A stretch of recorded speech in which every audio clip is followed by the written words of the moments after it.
What's going on, Jerome's? We're back. Take a look at another mock draft. PFF Pro Football Focus. Our guy Sam Munson holding the damn thing down. And the Vikings, they go defensive line, but not the guy that you're thinking. It's really interesting. Let's get into it. At the top, boring. Trevor Lawrence, yes. Zach Wilson, yes. 3 Niners attending Justin Fields' second pro day. How many pro days do you get, by the way?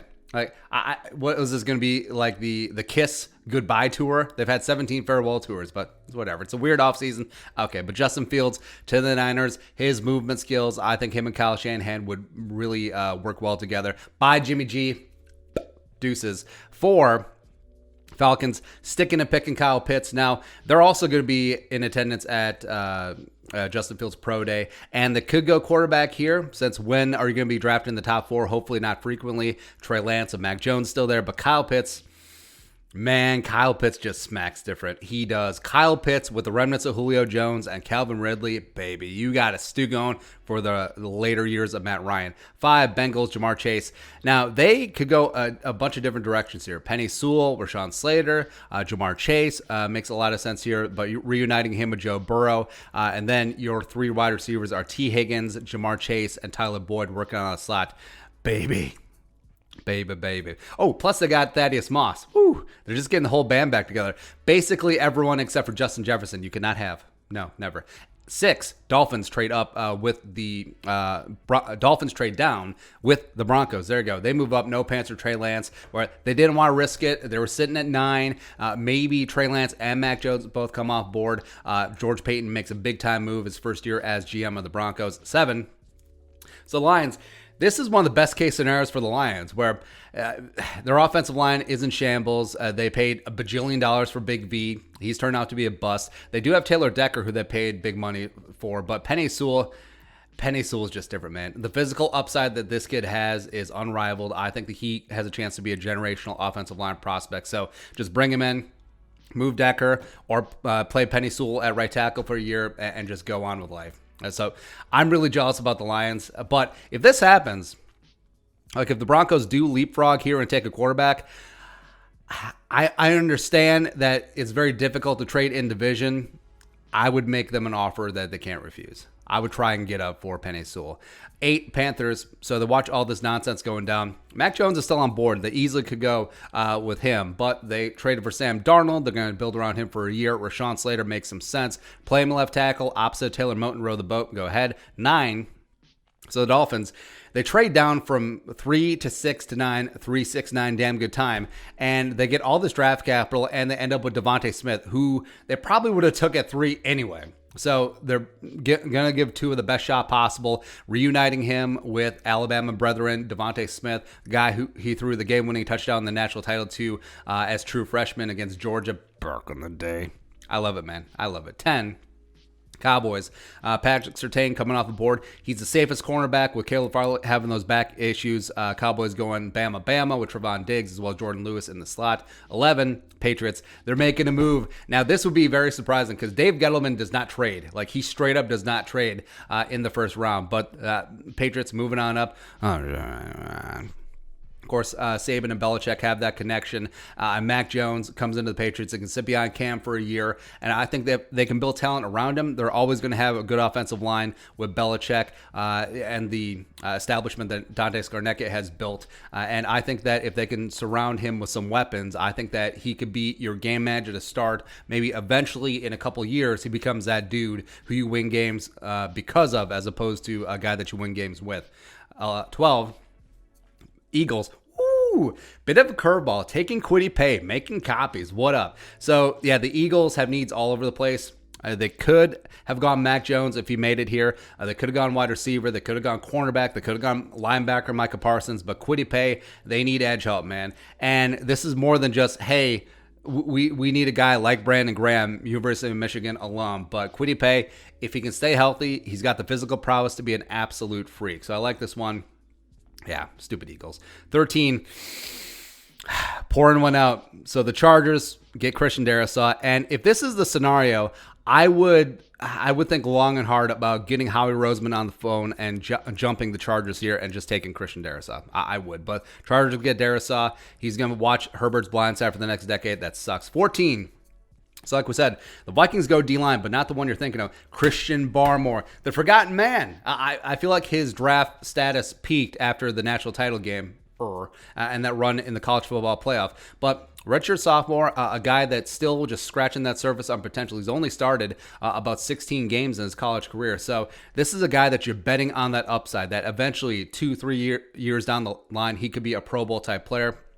And I know, you got Michael Pierce at the nose, you got Dalvin Tomlinson at 3-tech, well, basically a nose playing some 3-tech, but Barmore can contribute as a platoon guy. He could be a passing down 3-tech. He could play some edge in certain packages. He could be all over that defensive line, and I think that this would be a nice get. Even though Micah Parsons is on board, Jalen friggin' Waddle is still there. But given the circumstances that you miss out on the big 3 tackles, the big five quarterbacks are off the board, and only Waddle is left in terms of wide receivers. You could go AVT here. That would make a lot more sense. But given the composition of the interior offensive line class later on, Barmore's different, man. If he can pan out on 70% of his potential, he will be a high-end starter in this league. I believe that. 15, Giants after the trade down. Still get Micah Parsons, who they probably would have took at 11 anyway. Nice get for Gettleman. 16, the Cardinals. Yeah, Cliff Kingsbury can't help himself, man. Jalen Waddle. Woo. Maybe Andy Isabella actually gets stuff together. Like, they're going to start a 4x1 track team. Nuke Hopkins is probably going to run the second leg. He's not the fastest dude in the world. But you got Nuke, you got Christian Kirk, you got the remnants of A.J. Green, you got Jalen Waddle now. I mean, they can't protect Kyler, but they have wide receivers. Cool. 17, Raiders. This is a straight-up BPA where Caleb Farley, if his back checks out, the Raiders' secondary has been garbage, absolute trash. He comes in. He could be their cornerback run one right away. 18, Dolphins, just missing that consistent edge guy. Jalen Phillips staying in South Beach. He's the second edge rusher off the board after Kwity Paye. A lot of health concerns, a lot of health questions, but if he can stay healthy, Brian Flores got himself an absolute nail driver here. 19, Washington. So they got Curtis Samuel, and they got Scary Terry, but Bateman going 3 deep, man. You do like to see that. 20, Bears. A little bit of a surprise. So Trevon Moehrig, where Eddie Jackson does need a running mate. Amos left last offseason. Gibson, they didn't retain. So Moehrig makes some sense here, but cornerback would make sense. Greg Newsome, also offensive line, but Moehrig, 21. Colts obviously have a need at left tackle. They haven't addressed that yet, but Jason Away is just different. He's just freakish athlete, replacing Justin Houston.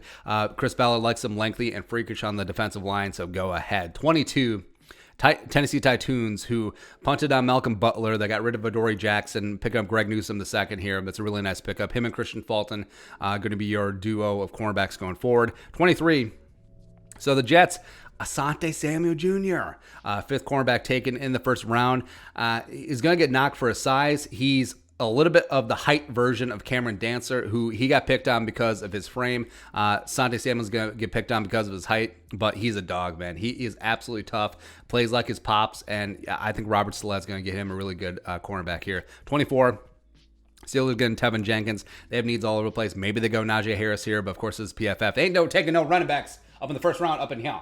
But Tevin Jenkins is just a Steelers guy. He's a Steel City. Like, Tevin Jenkins needs a Primanti Brothers sandwich named after him right now.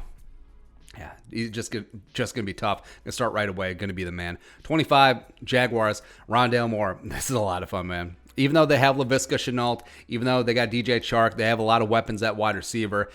You got Trevor Lawrence, and now you got just a toy as well as a return man. Go ahead. 26, the Browns going BPA, Jeremiah Owusu-Koramoah, where, yeah, you could go edge here, but they're probably going to sign Clowney opposite of Myles Garrett. So now Kevin Stefanski in Minnesota saw the value of what a rangy coverage linebacker can do, and Owusu-Koramoah can do that, plus it can hit like a ton of bricks. I love this pickup. 27, Ravens, Landon Dickerson. How do they do it? Every single year, the Ravens just freaking do it. Now, he can come in. I hate it. I hate it. How the Ravens always sit at the back end of the first round and get amazing value every single year. It's annoying. Saints, so they got rid of Emmanuel Sanders. They might not belong for the Michael Thomas business, so Terrace Marshall Jr. staying in state, big time outside the numbers guy. You like it. 29, Packers, Dylan Radins. This sucks. So, big-time athletic counterpart now, opposite of Dave Bakhtiari, replacing pretty Ricky Wagner at right tackle, Dylan Radins. Now I have to hate him. It sucks. 30 Bills picking up Aziz. Ooh, I love this pickup for the Bills, where Buffalo's defense with McDermott and Frazier have shown that they can utilize an undersized pass rusher like Jerry Hughes. So now Aziz Ujulari, same mold, better athlete, comes in. Man, that's gross. 31, the Chiefs. A little bit of a surprise. Wheeler Walker Little Jr., where his last good tape was really 2018. He's had injuries and he had to opt out. But yeah, they obviously need some help along the offensive line. I think Walker could start for them right away. And then 32, the Bucks. They can't help themselves, man. So Elijah Moore coming on in to that already deep wide receiver class, wide receiver room. You got Evans, you got Scotty McKnight, you got Godwin.